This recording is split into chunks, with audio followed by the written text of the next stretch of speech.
Hello everyone, welcome to my channel maths with Kunde. हम लोगों ने पिछली क्लास में 3 डायमेंशनल ज्योमेट्री का टॉपिक स्टार्ट कर दिया था और आज इस टॉपिक का दूसरा क्लास है।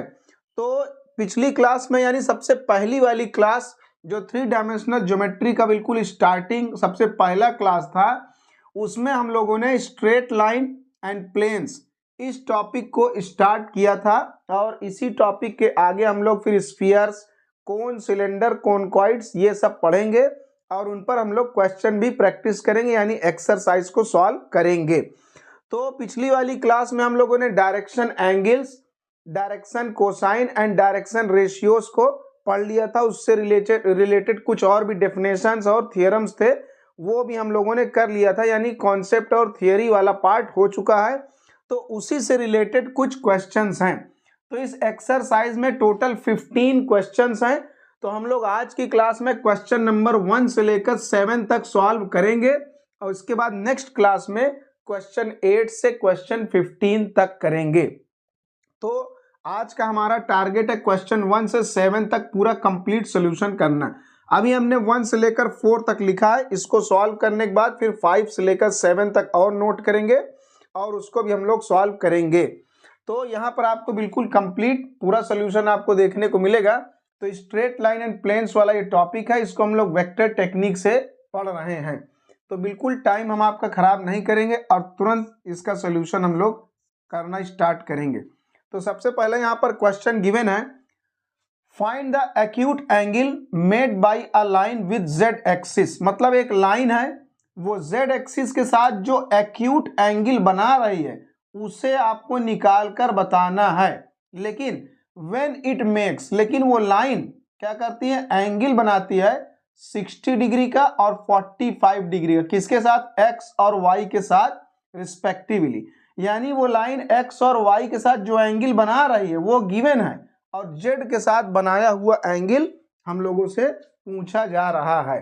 तो यहाँ पर सबसे पहले हम लोग यहाँ पर लिखेंगे गिवन, जो एक्स एक्सिस के साथ कोई भी लाइन एंगल बनाती है तो उसको हम अल्फा बोलते हैं।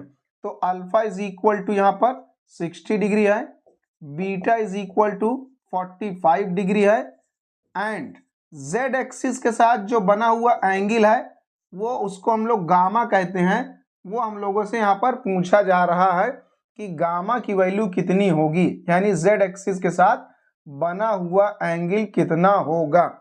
तो इसके लिए बहुत आसान सा हम लोगों ने पिछले क्लास में फॉर्मूला पढ़ रखा है। क्या हम लोगों ने पढ़ा यहाँ पर?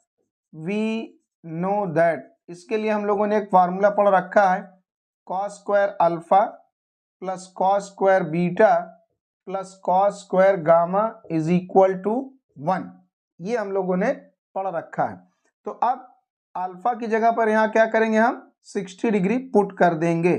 तो ये हो जाएगा कॉस स्क्वायर 60 प्लस यहाँ पर बीटा की जगह पर 45 एंड यहाँ पर cos square gamma is equal to 1। तो कॉस 60 का वैल्यू 1/2, 1/2 का स्क्वायर करेंगे तो 1/4। कॉस 45 का वैल्यू 1/√2, 1/√2 का स्क्वायर करेंगे तो 1/2 आ जाएगा and plus cos square gamma is equal to 1। तो cos square gamma is equal to 1, ये उधर चला जाएगा, -1/4 -1/2। तो अब 1 में से 1/4 माइनस कर दिया और हाफ माइनस कर दिया, तो कुल मिलाकर चाहे आप आराम से इसको सॉल्व कर लें, 1/4 और 1/2 यानी 75% निकल गया, तो 1/4 ही बचा। चाहे आप एलसीएम लेकर सॉल्व कर सकते हैं, तो ये 1/4 कुल मिलाकर बचेगा। तो अब cos gamma is equal to, ये स्क्वायर रूट में हो जाएगा 1/4, तो cos gamma is equal to आ जाएगा 1/2।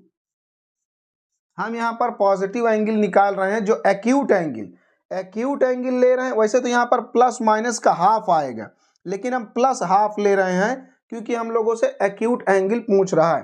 तो यहाँ से गामा इज इक्वल टू कितना आ जाएगा, 60 degree. Cos gamma is equal to 60, क्योंकि कॉस में 60 का वैल्यू हाफ होता है, या तो आप इसको चाहे तो π/3 भी लिख सकते हैं। तो इस तरीके से आपने गामा का वैल्यू निकाला, और गामा क्या है, कोई लाइन का z एक्सिस के साथ बना हुआ एंगल है। तो z एक्सिस के साथ बने हुए एंगल को हम लोग गामा कहते हैं। तो ये क्वेश्चन नंबर 1 आपका कंप्लीटली सॉल्व हो गया। उसके बाद क्वेश्चन नंबर हमारा 2 है। क्वेश्चन 2 यहां पर कह रहा है find the direction cosines of the line. एक लाइन है, उसके डायरेक्शन कोसाइंस निकालना है which is equally inclined to the coordinate axis. Coordinate axis मतलब एक्स वाई जेड के साथ वो इक्वल बराबर एंगल बना रही है, तो उस लाइन का डायरेक्शन कोसाइन निकालकर हमें बताना है। तो हम लोगों ने पिछली क्लास में पढ़ा था कि आप इसको चाहे cos square alpha plus cos square beta plus cos square gamma लिखिए, या तो कॉस अल्फा को एल, इसको एम और इसको एन कहते हैं। तो l square plus m square plus n square is equal to 1 भी आप लिख सकते हैं। तो चाहे जो नोटेशन यूज कर लीजिए।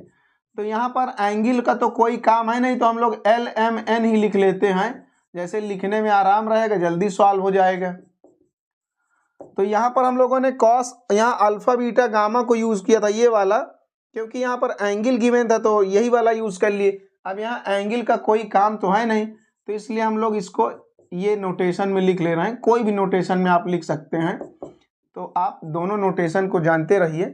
तो इसको हम लोग ऐसे भी लिख सकते हैं, क्योंकि ये कॉस अल्फा है, ये कॉस बीटा और ये कॉस गामा है, ये शॉर्ट नोटेशन है। तो अकॉर्डिंग टू क्वेश्चन, ये हम शॉर्ट में लिख रहे हैं अकॉर्डिंग टू क्वेश्चन। क्वेश्चन में कह रहा है कि एल एम और एन तीनों क्या है, इक्वल है। क्यों इक्वल है? क्योंकि जो अल्फा बीटा गामा है वो बराबर बताए गए हैं। क्वेश्चन में कह रहा है equally inclined to the coordinate axis, यानी अल्फा बीटा गामा बराबर है। जब अल्फा बीटा गामा बराबर होंगे तो cos alpha cos beta cos gamma तीनों आपस में क्या होंगे, बराबर होंगे। तो मतलब यहाँ पर गिवन है कि alpha is equal to beta is equal to gamma, क्योंकि लाइन तीनों एक्सिस के साथ इक्वल एंगल बना रही है। तो जब एंगल्स इक्वल है तो इसका जो कॉस अल्फा कॉस बीटा और कॉस गामा होगा वो भी इक्वल होगा। तो यही तो हमारा एल एम और एन है, ये हम लोग जान रहे हैं पहले से ही। तो एल एम एन तीनों बराबर हैं, सो दैट इसलिए हम लोग m और n उसको हटाकर वहां भी l पुट कर दे रहे हैं। तीनों को एक ही वेरिएबल के टर्म्स में ले आ लेते हैं, किसी एक को गायब कर देंगे, मतलब एक वेरिएबल के टर्म्स में ला ले, चाहे l चाहे m चाहे n, किसी के टर्म्स में। तो 3l square is equal to 1, तो l square is equal to 1/3, तो l is equal to 1/√3 plus minus का 1/√3 आएगा। लेकिन यहाँ पर कुछ बताया नहीं है, तो हम लोग इसको पॉजिटिव एंगल ही मानेंगे कि ये पॉजिटिव एंगल पूछ रहा है। वैसे तो इसको प्लस माइनस का 1/√3 हमें लिखना चाहिए, लेकिन हम यहाँ केवल पॉजिटिव पार्ट ही ले रहे हैं। क्यों? क्योंकि इसमें कुछ नहीं बताया गया नहीं है, तो हम लोग इसको पॉजिटिव वाला ही एंगल मान के लिख दे रहे हैं। वैसे आप लिखेंगे तो प्लस माइनस में भी इसको लिखना चाहिए, लेकिन हम लोग इसको पॉजिटिव एंगल के साथ लिख रहे हैं। तो जो कोऑर्डिनेट एक्सिस के साथ पॉजिटिव एंगल बनेगा वो, तो L और M और N तीनों बराबर हैं, तो जो L का वैल्यू आया वही M का वही N का। तो इस तरीके से इसका सो दैट डायरेक्शन कोसाइन के लिए शॉर्ट नोटेशन हम लोगों ने पढ़ा है। तो डायरेक्शन कोसाइंस क्या होते हैं, L M एंड N। तो यहाँ पर हम लोगों ने L M N क्या निकाला, 1/√3 एंड 1/√3। तो ये आपका रिक्वायर्ड आंसर आ जाएगा। मतलब अगर कोई लाइन एक्स वाई और जेड एक्सिस के साथ इक्वल एंगल बना रही है तो उसका डायरेक्शन कोसाइन यही होगा, 1/√3 एंड 1/√3। उसके बाद थर्ड वाला हमारा क्वेश्चन है। इस क्वेश्चन में बताया है कि अल्फा बीटा गामा कोई लाइन है, वो एक्स एक्सिस के साथ अल्फा, वाई के साथ बीटा और जेड के साथ गामा पॉजिटिव एंगल बना रही है कोई लाइन 3 डायमेंशन में। तो हमें प्रूव करके दिखाना है sine square alpha plus sine square beta plus sine square gamma is equal to 2 होगा। तो हम लोग यहाँ पर एक चीज पहले ही प्रूव कर चुके हैं पिछली क्लास में। वी नो दैट इसमें हम लोगों ने एक थियरम प्रूव किया था कि cos square alpha plus cos square beta plus cos square gamma is equal to 1 होता है। तो ये बहुत आसान प्रूफ है, ये हम लोग पहले ही प्रूव कर चुके हैं, तो हमने सीधा लिख दिया वी नो दैट, ये हम लोगों को पहले से ही पता है, इसमें कोई दिक्कत वाली बात नहीं है। तो कॉस स्क्वायर अल्फा को आप लिख सकते हैं 1 माइनस साइन स्क्वायर अल्फा, ये बहुत बेसिक सा फार्मूला है।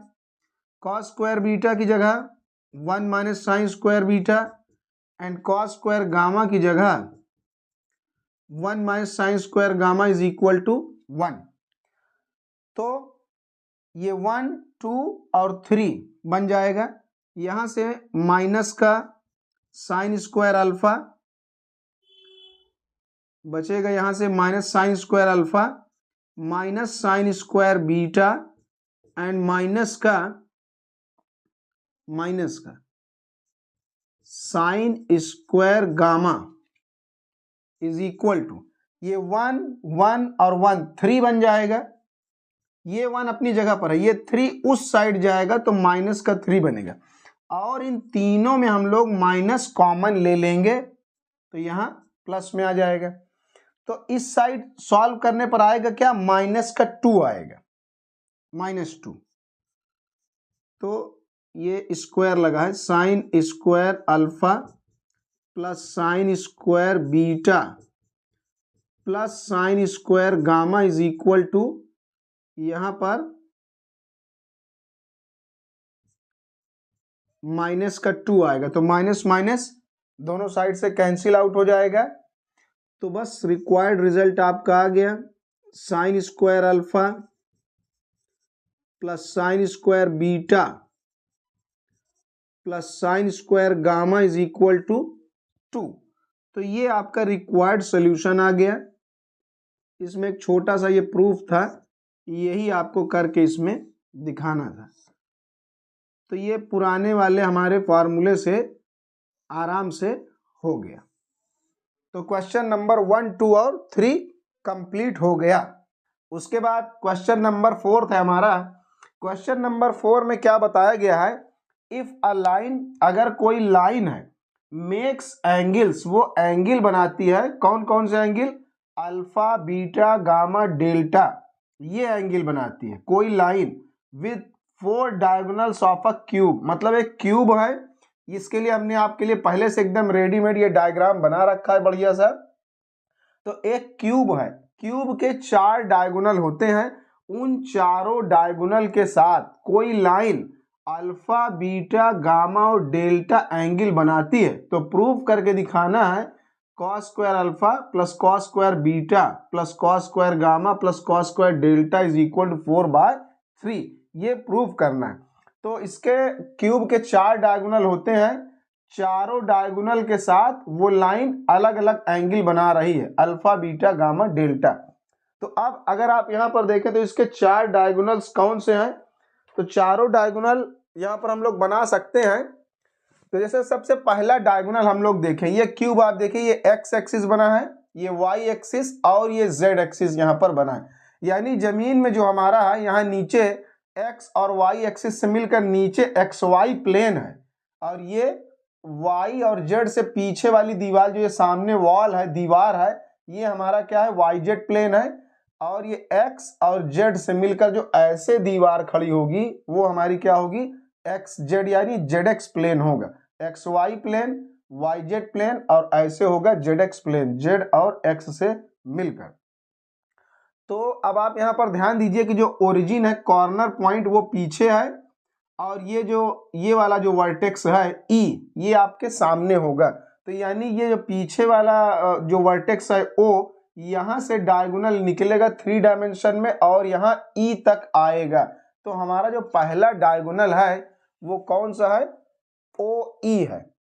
तो ये आप यहाँ पर देख सकते हैं, इस तरह चारों बनाए जा सकते हैं। तो ये हमारा सबसे पहला डायगोनल है ओ ई। तो एक डायगोनल हमने यहाँ पर बनाकर देखा। तो पहले हम लोग एक डायगोनल के बारे में इंफॉर्मेशन निकाल लें, उसी की हेल्प से सारे डायगोनल निकल आएंगे। तो सबसे पहले हम लोग सबका कोऑर्डिनेट लिख देते हैं। तो हम लोग एज्यूम कर लेते हैं कि ये क्यूब है और इसकी हर एक साइड ए के बराबर है, हर साइड ए के बराबर, स्मॉल ए के बराबर हर साइड इसकी है। तो यहाँ ओरिजिन पर जो कोऑर्डिनेट 0 0 0 होगा। एक्स एक्सिस पर अगर कोई यहाँ पॉइंट है तो ये जो ए वर्टेक्स है इसका कोऑर्डिनेट क्या होगा, ए, और यहाँ पर y और z का वैल्यू क्या होगा, 0, क्योंकि ये x एक्सिस पर है। उसी तरह y एक्सिस पर यहाँ वर्टेक्स हमने b लिया है तो इसका कोऑर्डिनेट 0 a 0 होगा, क्योंकि इसमें y वाला वैल्यू होगा, x और z 0 होगा। उसी तरह z एक्सिस पर जो यहाँ वर्टेक्स लिया गया है इसमें z वाला तो होगा लेकिन x और y वाले 0 हो जाएंगे। तो इस तरह पहले हम लोगों ने एक्सिस पर जो वर्टेक्स हैं ए बी और सी उनके कोऑर्डिनेट्स लिखे। अब ए बी सी के बाद ये डी है, ये है हमारा एक्स वाई प्लेन में, एक्स एक्सिस और वाई एक्सिस यानी एक्स वाई प्लेन में है। तो अगर ये एक्स वाई प्लेन में है तो इसमें एक्स की वैल्यू होगी और वाई की वैल्यू होगी और बाकी क्या होगा, 0 हो जाएगा। तो यहाँ पर x का वैल्यू और y का वैल्यू है, z वाला यहाँ नहीं है। उसी तरीके से यहाँ पर D के बाद ये हमारा E वाला पॉइंट है, ये जो है ये 3D में है, x x y z, ये इसे बाहर की ओर 3 डायमेंशन में है। तो यहाँ पर सभी इसके पास कोऑर्डिनेट्स होंगे a और a। उसके बाद यहाँ F पॉइंट है, ये जो F पॉइंट है ये हमारा y और z प्लेन में है। तो यहाँ पर y वाला होगा और z वाला होगा। तो यानी x वाला आपका यहाँ क्या रहेगा, 0 रहेगा, x यहाँ नहीं रहेगा, यहाँ y रहेगा और z रहेगा, y और z रहेंगे। उसी तरह यहाँ पर ये कौन से प्लेन में, z और x प्लेन में, तो इसमें z और x रहेगा और z रहेगा, बाकी y वाला इसमें क्या होगा, 0। तो इस तरह से ये एक्स वाई प्लेन के लिए है और ये हमारा वाई जेड प्लेन में है और ये हमारा जेड एक्स प्लेन में। तो सबके हमने कोऑर्डिनेट्स यहाँ पर लिख दिए हैं। तो अब यहाँ पर हम लोग देखते हैं इसको सॉल्व कैसे करेंगे। सबसे पहले यहाँ पर चारों डायगोनल हम लोग लिख लें। तो सबसे पहले हम लोग लिख दे रहे हैं let the side of cube be A. तो हमने एज्यूम कर लिया कि जो क्यूब की साइड है वो ए के बराबर है एंड इट्स 4 डायगोनल्स आर। तो इसके 4 डायगोनल कौन कौन से हैं, तो पहले तो पता लगाना होगा चारों डायगोनल कौन कौन से हैं। तो पहला डायगोनल तो हम लोगों ने देखा ओ ई है, ओ से ई की तरफ। फिर उसके बाद ए, अगर हम ए को पकड़े तो ए तो फ्रंट में है, तो ए के बैक में कौन होगा, पीछे ये होगा एफ। तो ए एफ, एक डायगोनल ए एफ होगा। और फिर दूसरा डायगोनल यहां अगर हम बी को पकड़े तो बी के अपोजिट में यहां पर कौन होगा, जी, तो बी जी, एक डायगोनल हमारा बी जी होगा। और फिर हम सी से स्टार्ट करते हैं तो सी के अपोजिट में यहां कौन होगा, डी होगा। तो एक डायगोनल यहां पर सी डी होगा। तो इसको आप इमेजिन करिए, क्यूब को आप 3D में, या तो अच्छे से समझना है तो आप अपने कमरे में बैठे हैं तो वहां से भी इसको अच्छे से समझ सकते हैं डायगोनल को। जैसे ये नीचे वाला कॉर्नर लेंगे तो उसका अपोजिट वो होगा, ऐसे मैच करना होगा। फिर इस साइड का डायगोनल लोगे तो वो ऐसे नीचे आके इस तरीके से मैच करेगा। तो ऐसे करके आपको 4 डायगोनल इमेजिन कर लेने हैं। तो ये हमने यहाँ पर लिख दिया है। तो सबसे पहला काम हम लोग चारों डायगोनल्स के डायरेक्शन कोसाइंस निकालेंगे। तो now the direction cosine of diagonal OE is given by. तो सबसे पहले हम लोग डायरेक्शन कोसाइन निकालेंगे पहले वाले डायगोनल का। तो इसका डायरेक्शन कोसाइन कैसे निकलेगा, डायरेक्शन कोसाइन निकालना है हम लोग को OE का। तो अगर OE लिखा है तो E माइनस O करेंगे, E माइनस O। तो E माइनस O अगर हम लोग करेंगे तो A माइनस 0 होगा, A minus 0, A minus 0, A minus 0, तो A ही आएगा। तो हम लोगों ने इसको पिछली क्लास में पढ़ा भी है कि अगर दो पॉइंट्स गिवन हो और इसको माइनस करते हैं तो माइनस करेंगे तो जैसे A में से 0 हो जाएगा, फिर A में से 0, फिर A में A माइनस 0, तो A ही आएगा। तो O जब माइनस करते हैं तो ये एक्चुअल में आता क्या, ये आता है डायरेक्शन रेशियो। माइनस करने पर तो डायरेक्शन रेशियो आता है, तो ये क्या है, डायरेक्शन रेशियो। तो हमें तो डायरेक्शन कोसाइन निकालना है, तो अगर डायरेक्शन कोसाइन निकालना है तो इसके मॉडुलस से डिवाइड करें, तो इसका मॉडुलस क्या होगा, अंडर रूट में ए स्क्वायर प्लस ए स्क्वायर प्लस ए स्क्वायर, यानी अंडर रूट में 3a स्क्वायर यानी अंडर रूट 3a, ये इसका मॉडुलस है। तो यानी मॉडुलस से हम क्या करें, डिवाइड करें। पहले माइनस कर दिया तो रेशियो निकला, अब मॉडुलस निकाला हमने और सब में डिवाइड कर दिया, तो यानी ये यूनिट वेक्टर में जब बना दिया जाता है तभी तो ये क्या बनता है, डायरेक्शन कोसाइन बनता है। तो अब ये डायरेक्शन कोसाइन हमारा बना। लेकिन यहाँ पर बड़ी अच्छी बात है कि ए ऊपर नीचे हमारा कैंसिल हो जा रहा है, तो भाई कैंसिल हो रहा है तो उसको हम लोग काट के और छोटा बनाएंगे, सॉल्व कर लेंगे अच्छे से। तो यहाँ पर डायरेक्शन कोसाइन हम लोग निकाल रहे हैं ओई डायगोनल का, तो ए से ए यहाँ पर हर जगह कैंसिल आउट हो जाएगा, तो 1/√3, 1/√3 और 1/√3। तो ये पहले वाले डायगोनल का हमने क्या निकाला, डायरेक्शन कोसाइन निकाल लिया पहले डायगोनल का। अब इसी तरीके से सभी डायगोनल के आपको डायरेक्शन कोसाइंस निकालने होंगे। सिमिलरली बहुत आसान है, सिमिलरली डायरेक्शन कोसाइंस ऑफ, उसके बाद कौन कौन से बचे, AF, BG एंड CDR, तो इनके डायरेक्शन कोसाइन कौन कौन से होंगे। अगर AF का निकालना है आपको, AF अगर AF का निकालना है तो आप करेंगे F माइनस A, एक और साइड में देख लीजिए जैसे और बिल्कुल क्लियर हो जाए। AF है तो F माइनस A करेंगे, यानी 0 माइनस A, तो माइनस का A आएगा, A माइनस 0 तो A आएगा, फिर A माइनस 0 तो A आएगा। तो माइनस करने पर ये क्या आया, डायरेक्शन रेशियो आया। इसका मॉडुलस निकालेंगे तो इसका मॉडुलस वही आएगा, इसका स्क्वायर प्लस सब स्क्वायर करने पर सब पॉजिटिव ही होगा, तो 3a स्क्वायर अंडर रूट 3 ऐसे a बनेगा। तो सेम वैसे ये भी बनेगा, जैसे अभी पहला वाला आपने निकाला, तो सब में अंडर रूट 3a से आप डिवाइड करेंगे तो a कैंसिल हो जाएगा, तो -1/√3, 1/√3 और 1/√3 आपको मिलेगा। तो similarly direction cosine of AF, BG and CDR, तो यहाँ पर हम लोग डायरेक्शन कोसाइन निकाल रहे हैं AF का।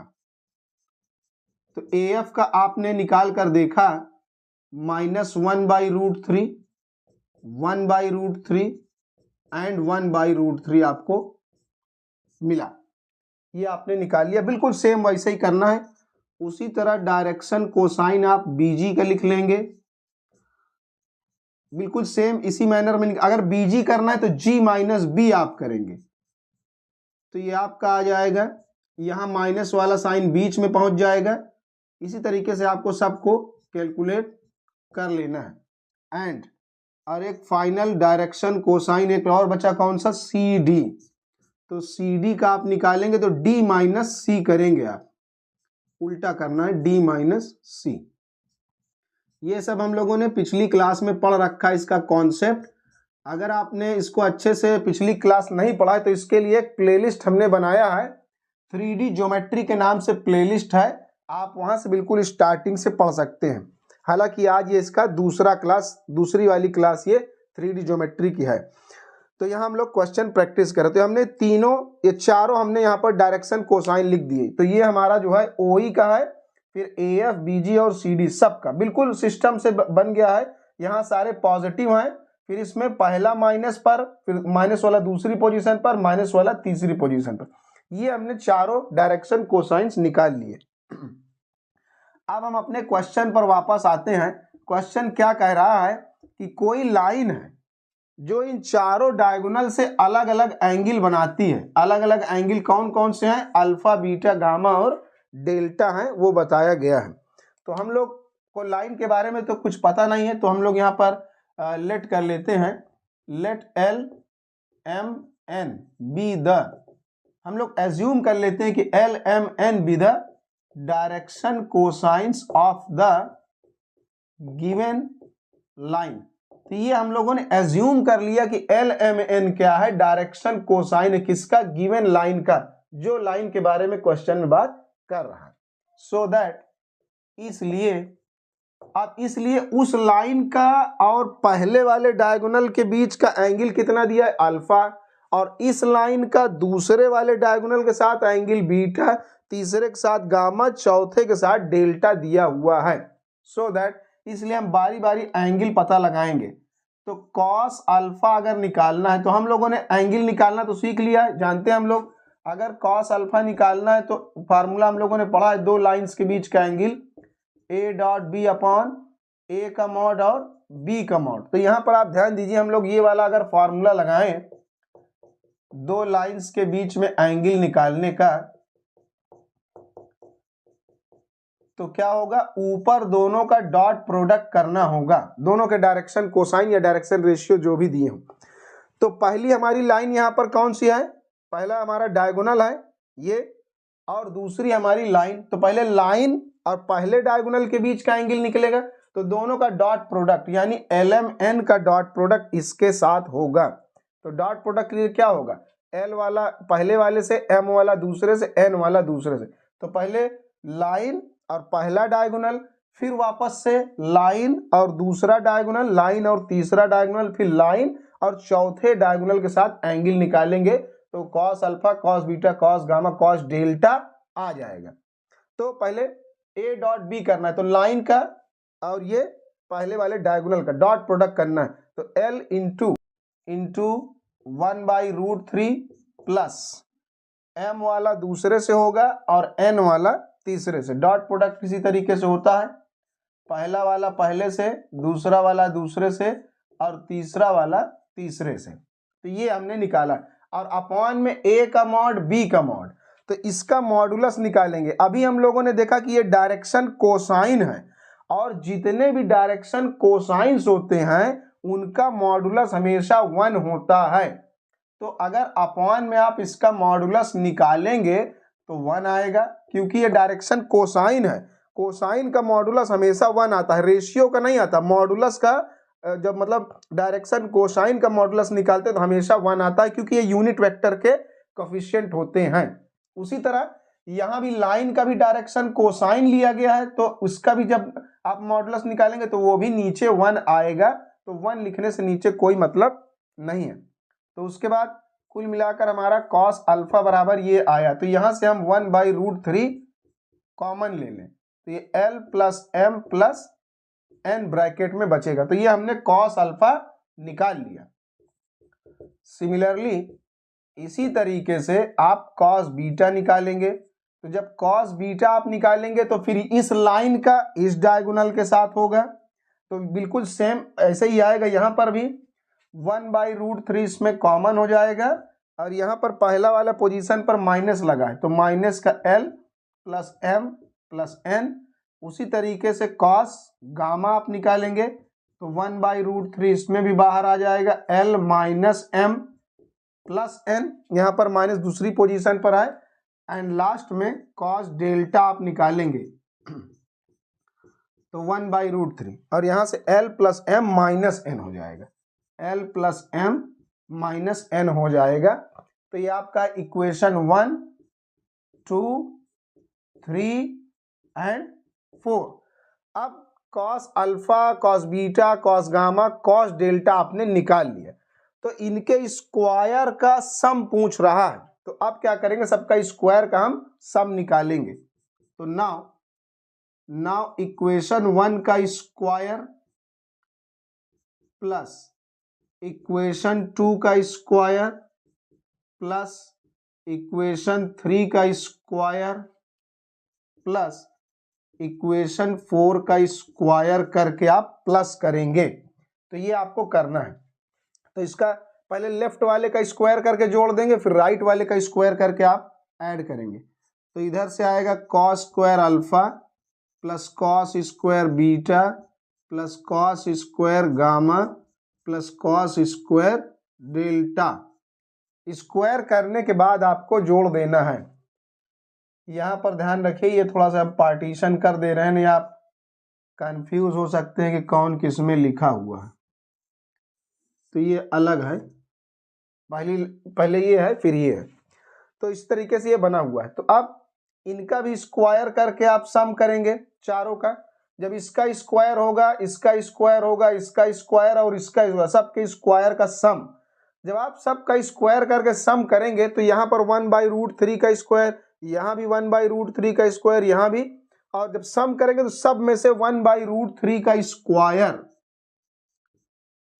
कॉमन आ जाएगा और यहाँ पर आ जाएगा L plus M plus N का होल स्क्वायर प्लस यहाँ से माइनस का L plus M plus N का होल स्क्वायर और फिर यहाँ पर plus L minus M plus N का होल स्क्वायर और फिर plus L plus M minus N का होल स्क्वायर, ये आएगा।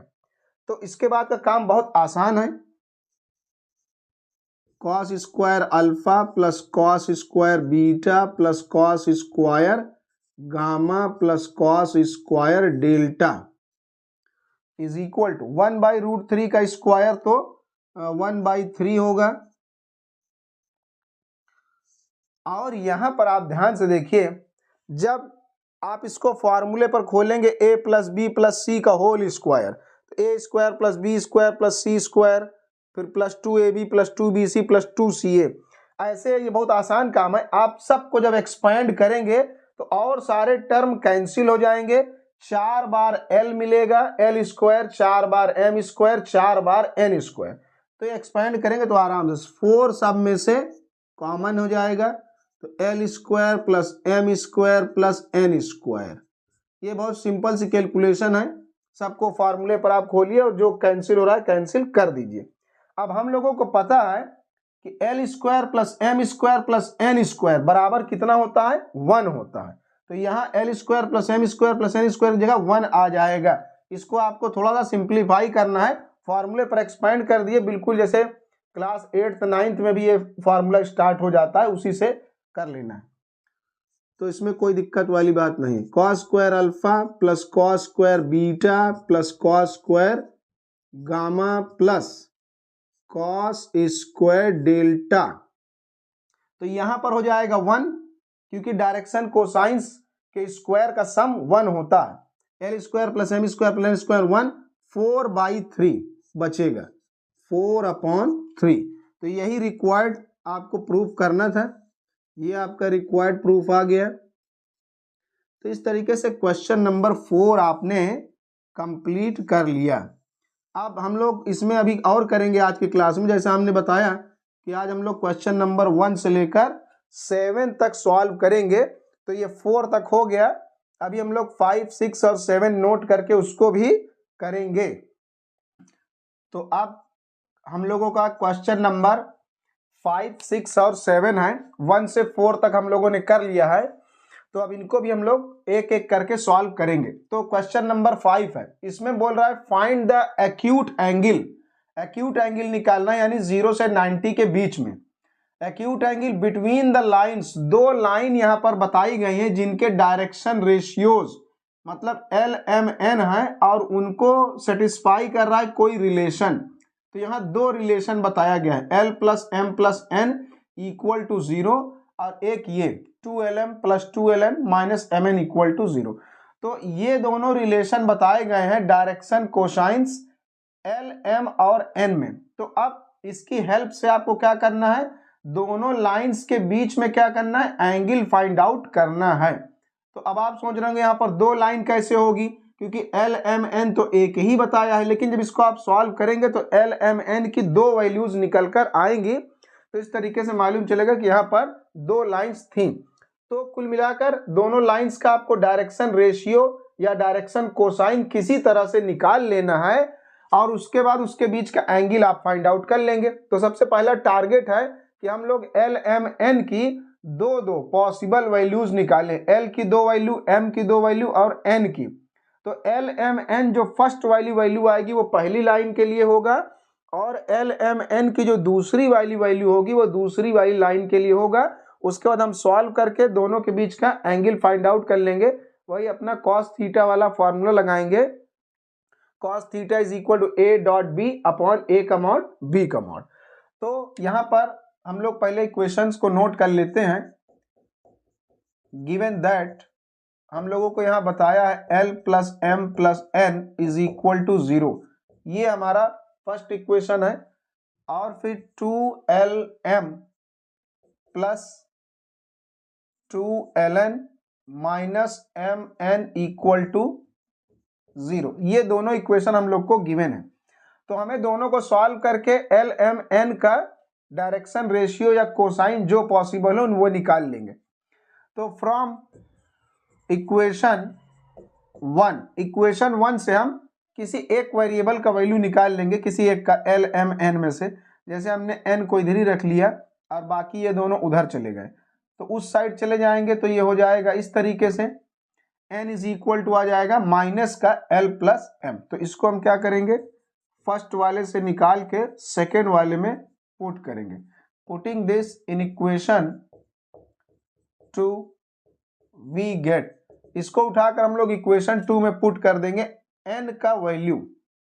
तो ये 2LM है और ये 2LN, n की जगह पर आप ये पुट करेंगे माइनस में, n की जगह पर l प्लस m। तो जब आप यहाँ माइनस में रखेंगे तो यहाँ प्लस माइनस, तो ये आपका बन जाएगा माइनस। फिर यहाँ भी n है, यहाँ जब आप पुट करेंगे ये माइनस पहले से लगा हुआ है, यहाँ n की जगह आप लिखेंगे l प्लस m। तो ये माइनस में है तो माइनस माइनस यहाँ पर प्लस हो जाएगा इक्वल में 0, ये बना। अब इसको थोड़ा सा हम लोग सिंप्लीफाई करेंगे तो ये बनेगा 2LM, ये अंदर जाएगा माइनस का 2L स्क्वायर प्लस का, फिर ये माइनस का हो जाएगा, माइनस में ही आएगा माइनस का 2LM और प्लस का यहाँ पर ML या LM लिख दें और plus m square is equal to 0। तो ये माइनस का 2LM प्लस का 2LM ये कैंसिल हो जाएगा, तो माइनस का 2L स्क्वायर एंड प्लस का LM and plus m square is equal to 0। Minus पूरे में कॉमन ले ले या साइन सबका चेंज कर देते हैं, तो ये L स्क्वायर का क्वाड्रेटिक इक्वेशन बन जाएगा।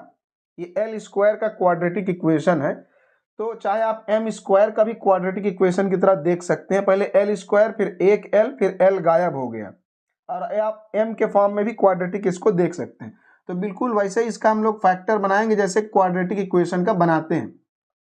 तो इसका बीच वाले का वही मिडिल टर्म को स्प्लिट करके फैक्टर बनाएंगे, तो माइनस का 2LM प्लस का 1LM माइनस m स्क्वायर बराबर में 0। तो वही अपना रूल है, -2 इंटू 1 तो -2 आना चाहिए, -2 इंटू 1 तो -2 आएगा मल्टीप्लाई करने पर, और सॉल्व करने पर वापस से माइनस का 1 LM बन जाएगा। तो यहाँ से वही मिडिल टर्म को स्प्लिट करने वाला है। तो यहाँ से हम लोगों ने कॉमन ले लिया 2L कॉमन ले लिया, तो ये हो गया L माइनस M, और यहाँ से हम लोगों ने M कॉमन लिया तो L minus M is equal to 0। तो L माइनस M एक ब्रैकेट में होगा और 2L प्लस M दूसरे ब्रैकेट में होगा।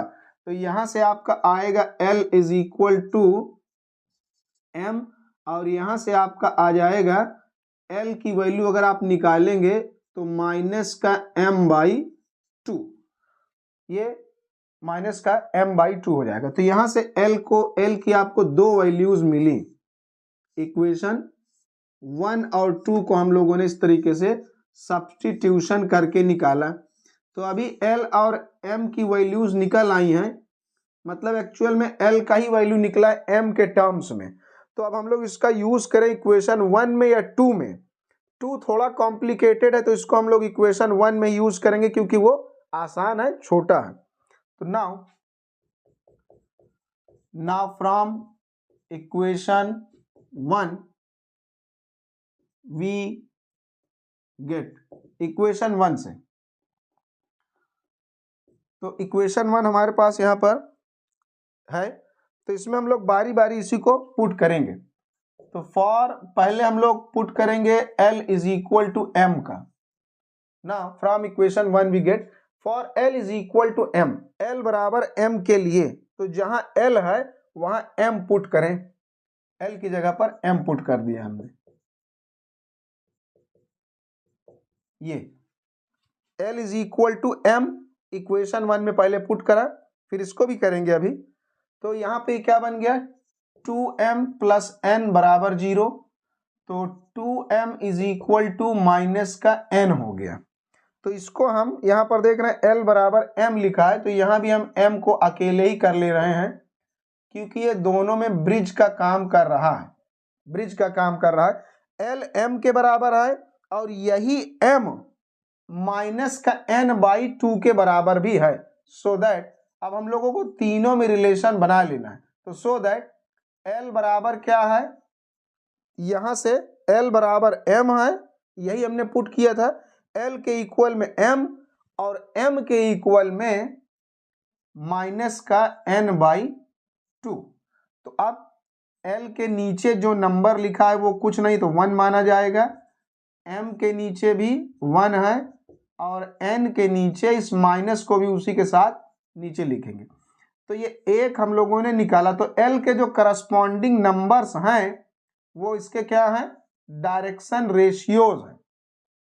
तो L और M और N के अपॉन में जो आया ये 1 1 1, ये क्या है, डायरेक्शन रेशियो है फर्स्ट लाइन के। तो दैट इज डायरेक्शन रेशियोज जो आ गए यहाँ से 1 1 और माइनस का 2 आ गया।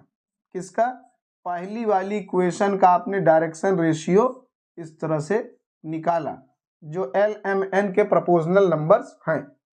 उसी तरीके से for L is equal to minus का m बाई 2, एक हम लोगों ने और निकाल रखा है ये वाला, इसको भी यूज करेंगे इक्वेशन 1 में। L की जगह इस बार minus m by 2 plus m plus n equal to 0।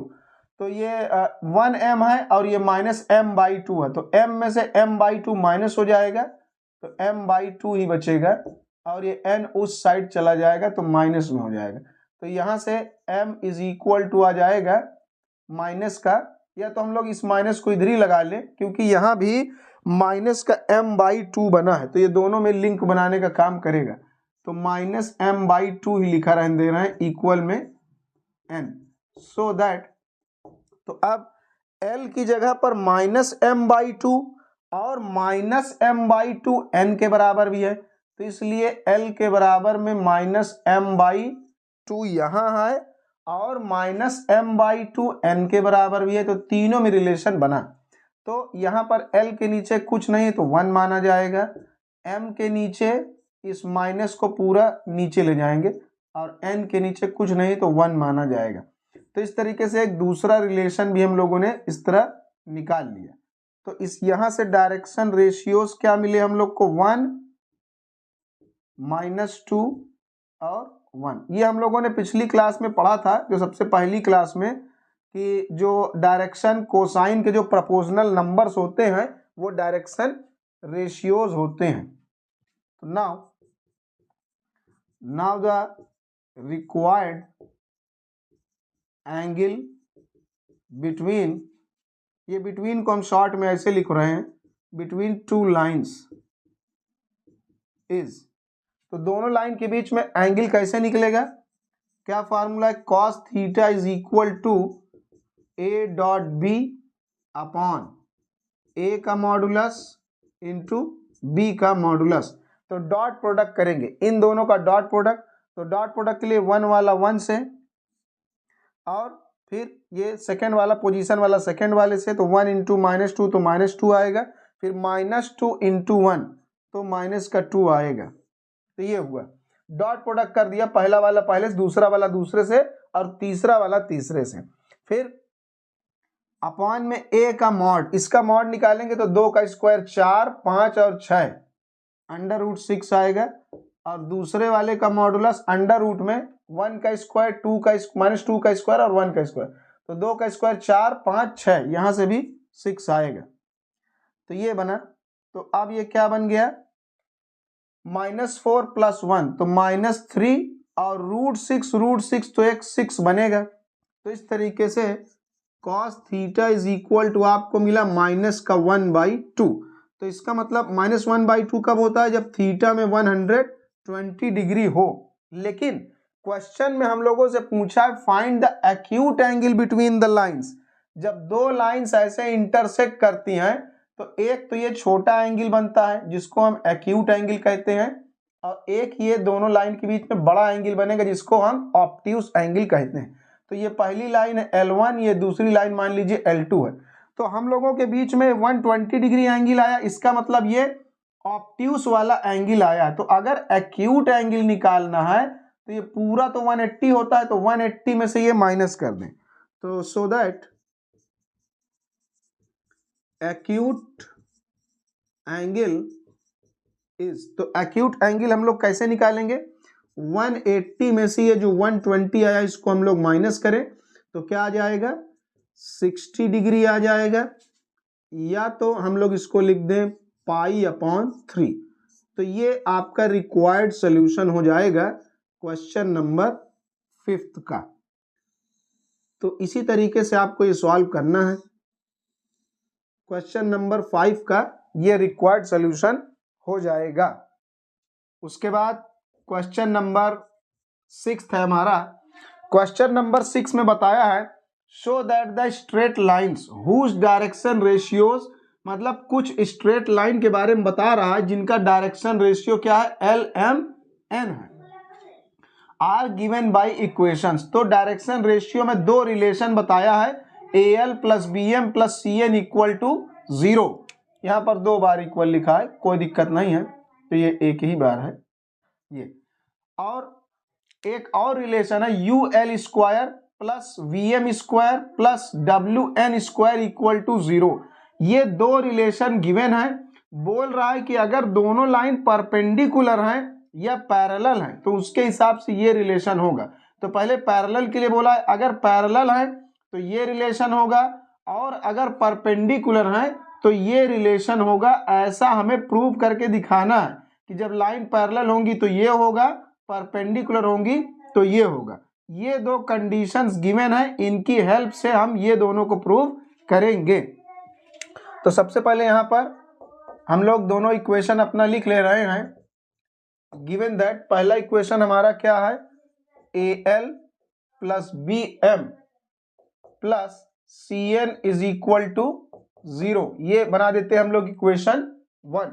और दूसरा क्या है, UL² + VM² + WN² = 0। जैसे हम लोगों ने क्वेश्चन नंबर 5 में करा था वैसे ही करेंगे। इसको एक वेरिएबल को हम कम करेंगे, यानी n का वैल्यू निकाल कर इक्वेशन 2 में पुट कर देंगे।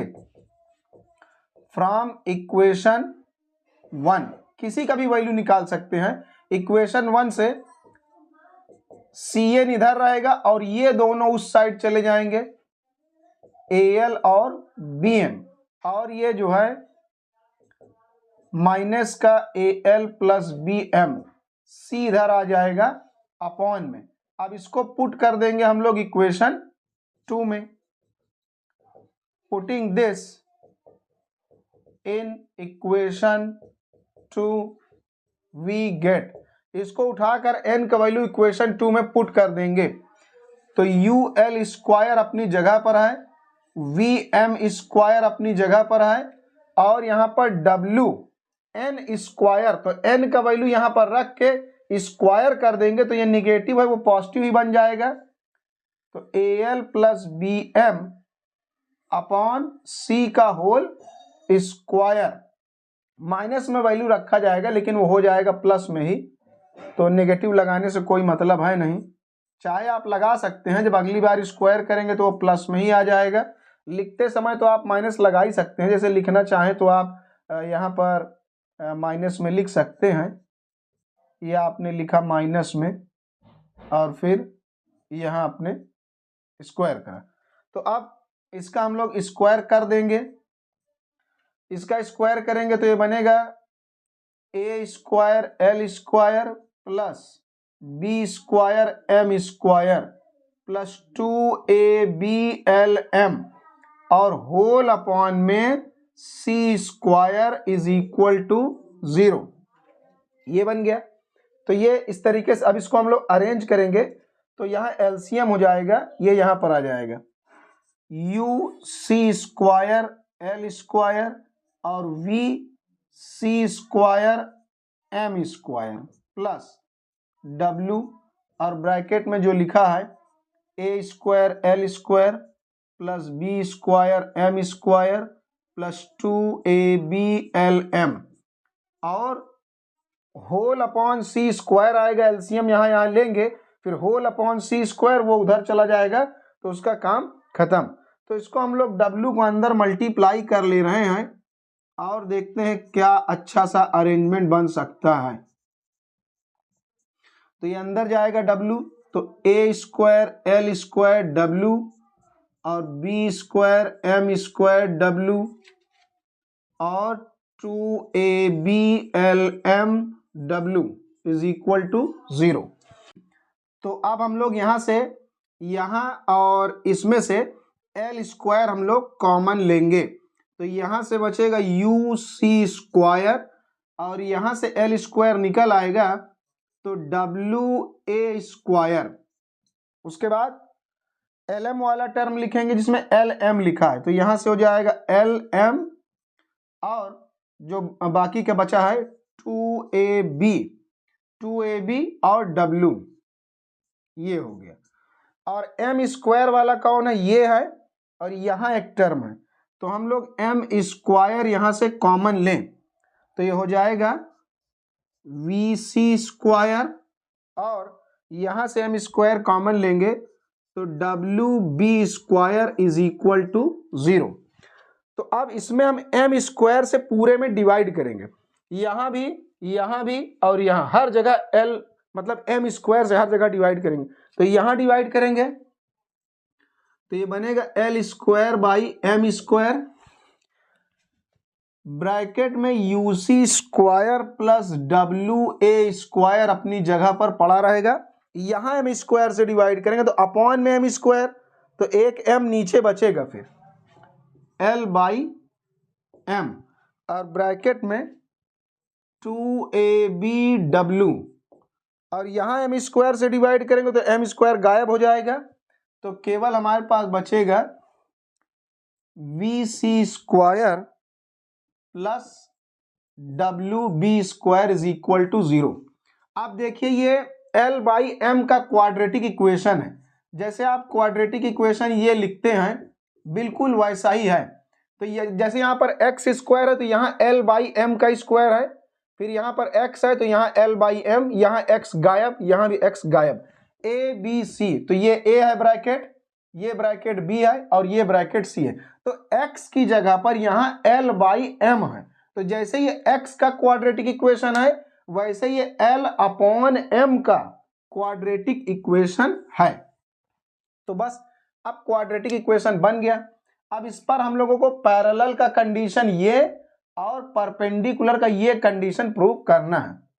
तो अब इसके लिए हम लोग केस 1 करेंगे, फॉर पैरेललिज्म। तो पैरेललिज्म वाले केस के लिए हम लोग करेंगे, या फॉर पैरेलल लाइंस आप लिख सकते हैं।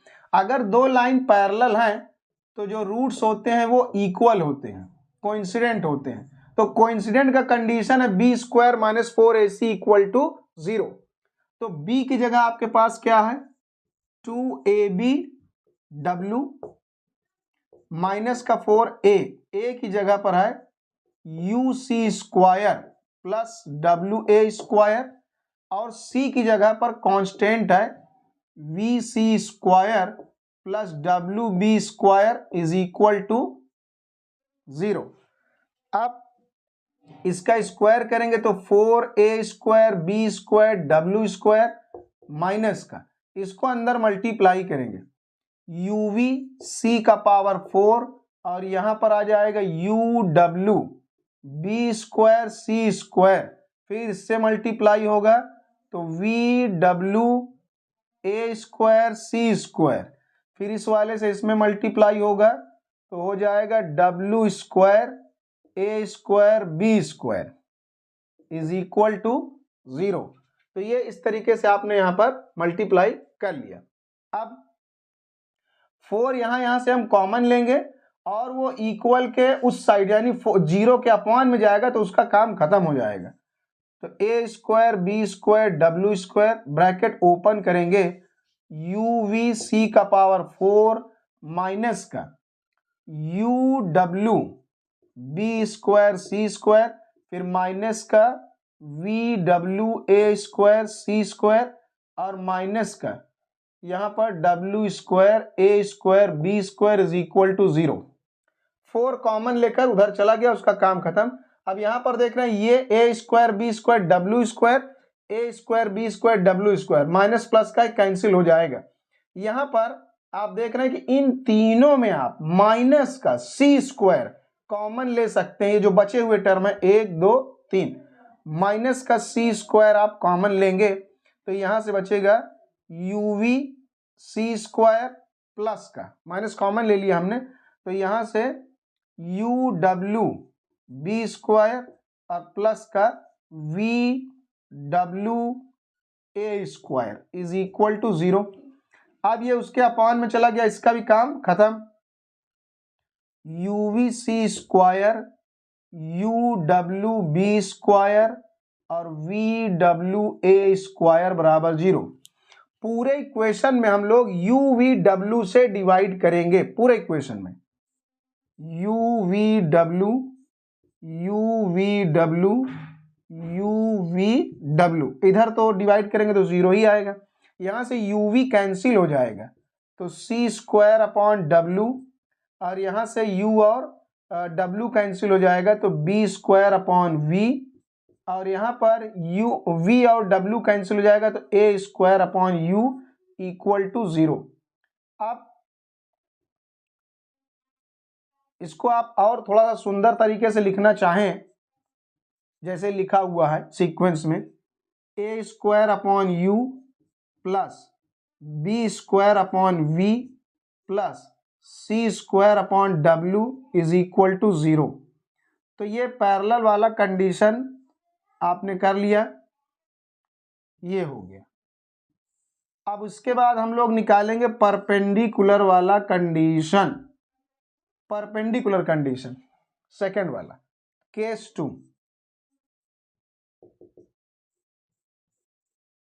फॉर परपेंडिकुलर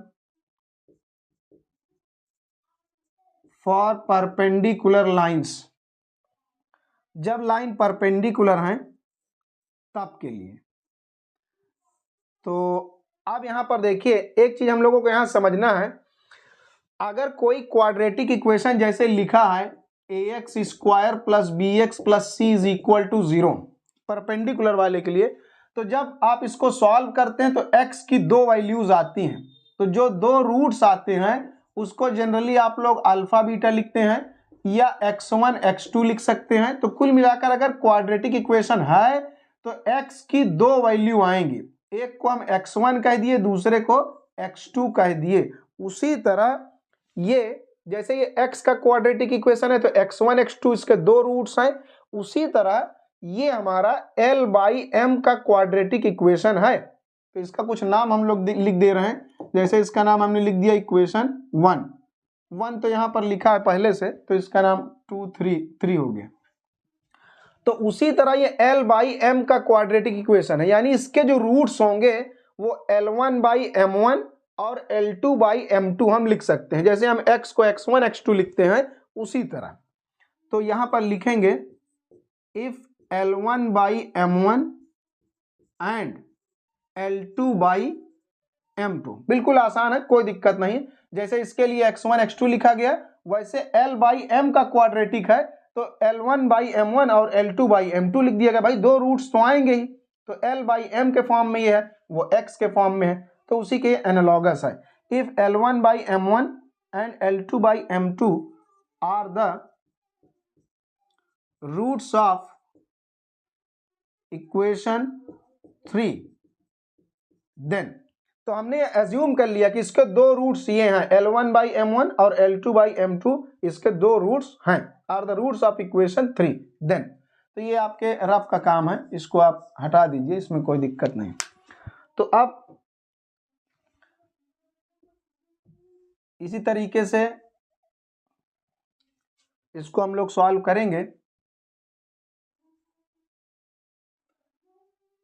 तो हम लोगों ने यहां पर पढ़ रखा है, इसको पहले हम लोग निकालेंगे कैसे, L1 by M1 और L2 by M2। तो हियर, तो प्रोडक्ट ऑफ रूट आप निकालिए। प्रोडक्ट ऑफ रूट के लिए आपने फार्मूला पढ़ा है, जैसे ये पहला रूट है और ये दूसरा रूट है। प्रोडक्ट ऑफ रूट यानी जैसे अल्फा इंटू बीटा लिखते हैं, ये पहला रूट है अल्फा, ये दूसरा रूट है बीटा, तो अल्फा इंटू बीटा जैसे हम लोग निकालते हैं क्लास 10th में, वैसे ही। तो प्रोडक्ट ऑफ रूट के लिए फार्मूला होता है C अपॉन A। तो C की जगह पर क्या है, VC square plus WB square, C upon A। A की जगह पर UC स्क्वायर और WA स्क्वायर, ये आपने निकाला। उसके बाद अब आप इसको इधर ले आइए, तो इसको आप ऐसे लिख सकते हैं L1 L2 के अपॉन में आ जाएगा VC square plus WB square, ये इसके अपॉन में आ गया, M1 M2 ऊपर चला जाएगा, तो M1 M2 के अपॉन में आपके पास मिलेगा UC square plus WA square. तो L1 L2 के अपॉन में और M1 M2 के अपॉन में आपको ये मिला। तो उसी तरह आप इसको देखते हुए सिमेट्री के अकॉर्डिंग N1 अपॉन N2 के अपॉन में लिख सकते हैं, बिल्कुल उसी पैटर्न पर। तो यहाँ पर तीन चीजें हैं, U, V और W। तो इसको हम लोग सिमेट्री के हिसाब से निकालेंगे, नहीं वापस से इतना ही कैलकुलेशन करना पड़ेगा। तो L1 L2 के अपॉन में M1 M2 के अपॉन में पता है, तो इसी के अकॉर्डिंग पैटर्न को देखते हुए हम N1 N2 के अपॉन में लिखेंगे।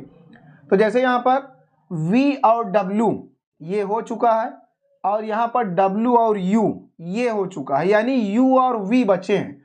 तो U और V का पेयर जो है वो जाएगा N1 N2 के अपॉन में। और यहाँ पर क्या है हमारे पास, ये C और B हो चुका है, CB हो गया, CA हो गया, यानी AB बचा। तो यहाँ पर B और A आ जाएगा, B और A, क्योंकि यहाँ पर देखिए हमेशा ये उल्टे ऑर्डर में, ये सीक्वेंस के उल्टा यहाँ पर ये चल रहा है हर जगह। तो उसी तरीके से यहाँ पर ये UB स्क्वायर और VA स्क्वायर हो जाएगा। तो इस तरीके से आपने यहाँ पर निकाल लिया। अब क्या करना है आपको, ये तो हो गया कुल मिलाकर। अब जो प्रूफ करना है वो कैसे आएगा, इसके लिए थोड़ी सी हमें और जगह बनानी पड़ेगी। तो इसके लिए हम यहाँ पर रफ कर ले रहे हैं साइड में, आप इसको नोट कर चुके हो या नहीं है तो नोट कर लीजिए या स्क्रीनशॉट ले लीजिए। तो यहाँ पर हम इसके लिए थोड़ी सी जगह कहीं पर बना ले रहे हैं, तो अब आ जाएगा।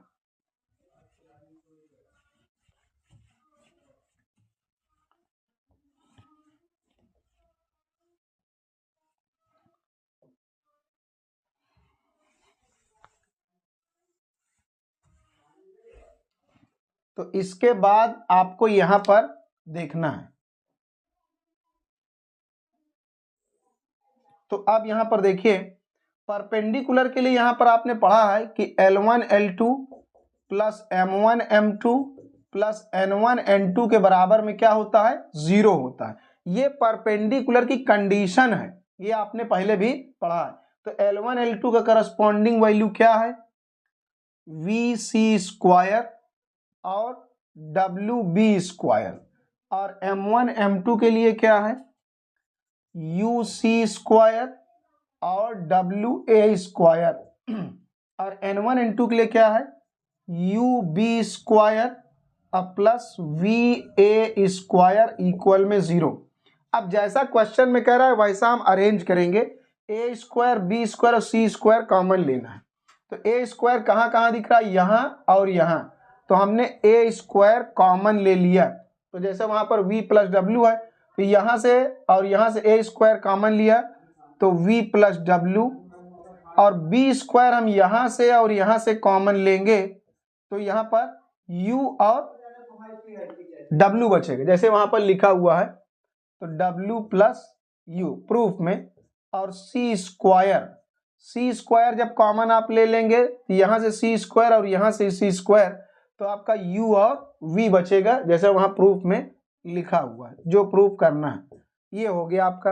और इक्वल में आपका क्या आ जाएगा, 0, इक्वल में आपको 0 लेना है, 0 है ही पहले से इक्वेशन में, तो इक्वल में आ गया 0। तो ये आपका रिक्वायर्ड सॉल्यूशन आ गया, किसके लिए, जब लाइंस क्या हैं, परपेंडिकुलर हैं तब के लिए। तो इस तरीके से क्वेश्चन नंबर आपका जो ये 6 है ये कंप्लीट हो जाएगा, और रिक्वायर्ड रिजल्ट आपको ये मिल गया। इसके बाद हम लोग लास्ट क्वेश्चन कर लेंगे आज की क्लास का, क्वेश्चन नंबर 7। तो अब आज की क्लास का लास्ट क्वेश्चन है क्वेश्चन नंबर 7। ये आसान है, इसमें लिखा है find the direction cosines of the line which is perpendicular to two lines having direction ratios. 2 line का डायरेक्शन रेशियो दिया है और कह रहा है एक ऐसी लाइन का डायरेक्शन कोसाइन निकालिए जो इस लाइन के ऊपर और इस लाइन दोनों के ऊपर परपेंडिकुलर है। तो इसके लिए बहुत आसान है, ये आपने पढ़ा है कि अगर 2 लाइन के ऊपर परपेंडिकुलर लाइन निकालनी है तो इसका क्या करना चाहिए, क्रॉस प्रोडक्ट करना चाहिए। तो यहां पर हम लोग निकालेंगे direction ratios of perpendicular line on the 2 given lines is given by। तो यहां पर हमने क्या लिखा, डायरेक्शन रेशियो हम निकालेंगे, DRS शॉर्ट में हमने डायरेक्शन रेशियो को लिखा है, direction ratio of perpendicular line on the 2 given lines, दोनों गिवन लाइन के ऊपर जो परपेंडिकुलर लाइन है उसका डायरेक्शन रेशियो आप कैसे निकालेंगे, उसके लिए आपको क्रॉस प्रोडक्ट करना होगा। क्योंकि जब 2 लाइंस का आप क्रॉस प्रोडक्ट करते हैं, जैसे ये हमारे पास एक लाइन यहाँ पर दिया है A और ये लाइन दिया है B, जब A और B का क्रॉस प्रोडक्ट करेंगे तो तीसरी लाइन ऐसे मिलेगी जो इस पर पहली लाइन पर भी परपेंडिकुलर होगी और दूसरी लाइन पर भी परपेंडिकुलर होगी। तो सिंपल यहाँ क्रॉस प्रोडक्ट करना है। रेशियो दिया यहाँ पर 1 -2 और 0 to 1, तो इसका क्रॉस प्रोडक्ट हम लोग कर लेंगे। तो यहां से आ जाएगा -2, फिर आप माइनस लगाएंगे, यहां से आएगा -4, तो +4, फिर -j कैप, j वाले में हो जाएगा यहां से 1 और -0, फिर k कैप, तो k वाले में हो जाएगा 2 -0, तो यहां से हो जाएगा 2i cap -1j cap and +2k cap. तो जो ये वेक्टर आया, इस वेक्टर के जो ये कोफिशिएंट्स हैं ये क्या हैं, डायरेक्शन रेशियोज हैं। तो डायरेक्शन रेशियोज तो 2 -1 एंड 2 हैं। तो डायरेक्शन कोसाइन कैसे बनता है, इसी के मॉडुलस से डिवाइड कर देंगे। अगर रेशियो पता है तो मॉडुलस से डिवाइड कर दे तो कोसाइन बन जाएगा। इसका मॉडुलस अगर हम लोग निकालें तो 2 का स्क्वायर -1 का स्क्वायर तो 1 आएगा, और यहाँ भी 2 का स्क्वायर, तो ये हो जाएगा 4 4 8 1 9 यानी 3। तो इसका मॉडुलस क्या आएगा? 3 आएगा। तो मॉडुलस से अगर पूरे में डिवाइड कर दिया जाए तो रेशियो किस में बदल जाता है? कोसाइन में बदल जाता है। तो ये बहुत आसान सा क्वेश्चन था आपका, क्वेश्चन नंबर 7। तो क्वेश्चन नंबर 7 का ये रिक्वायर्ड सॉल्यूशन हो गया और आज की क्लास यहीं पर आपकी कंप्लीट हो गई।